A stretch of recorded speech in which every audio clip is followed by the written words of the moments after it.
I was recently reading in my 1947 edition of the ABC and XYZ of Bee Culture, whatever the title of that book is, about upper entrances during the winter. And one of the suggestions in that book, which collects the wisdom of beekeepers in North America and the UK since I think it was first published in 1877. So these are techniques that have been developed and worked over the years.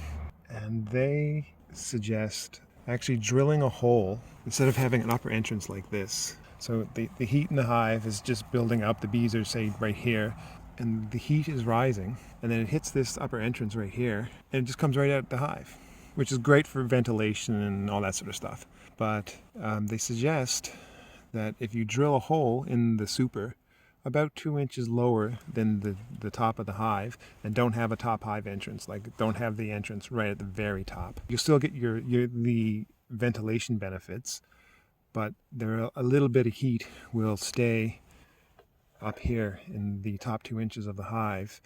That will help circulate when the bees need to, because they can't fan the air currents, and that heat can circulate enough so that the bees aren't absolutely frozen to death and can actually move amongst the frames so that they can still feed and not completely freeze to death.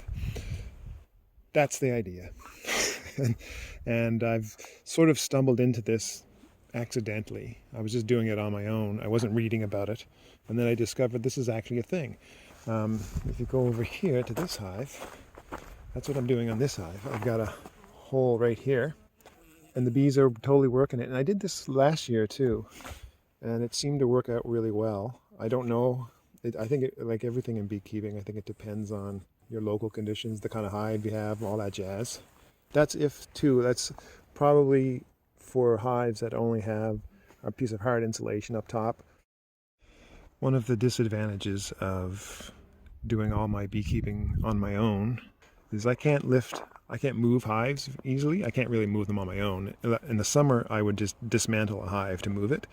But in the winter, or going into winter when it's freezing, I can't do that. I can't dismantle these hives. But I would love to take this hive and go bop, and put it right there next to this hive on this stand that I got from a beekeeper. I think it was last year that I got it.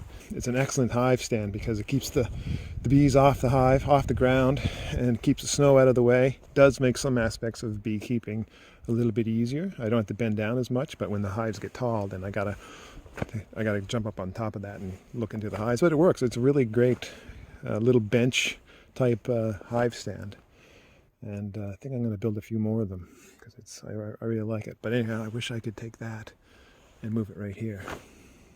And I can do that. If the way I would do this with someone else, is I would take a ratchet strap this whole thing, just so it's just one big solid strapped together hive, and then I would duct tape some of the edges because the boxes still can slide a bit when it's ratchet strapped together. So I'd probably duct tape the bottom and probably the top and whatever, just a couple duct tape spots, so it's in case the box is starting to slide.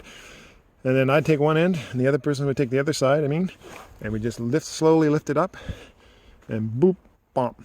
But yeah, anyway, that's something I would do. I would pick it up, move it right there, and keep it out of off the ground, because this particular area where I keep these two hives, there's rats around here. I don't know where they're coming from, but they're definitely getting into the hives. They try to get into the hives in the wintertime. And last year I had a hive, something got into the hives, and the snow was like this high or so, and the hive was half buried in snow, and the rat or whatever it was just went bloop and started gnawing at the entrance, and the top entrance had mesh on it too, and they just got right into it, and well, basically those bees died. They were so stressed out, I think, from all the gnawing on the hive. So I would like to move this hive for that particular reason, and I would like to move it over here because I don't think a rat is going to really do a lot of damage on a hive that's this high off the ground.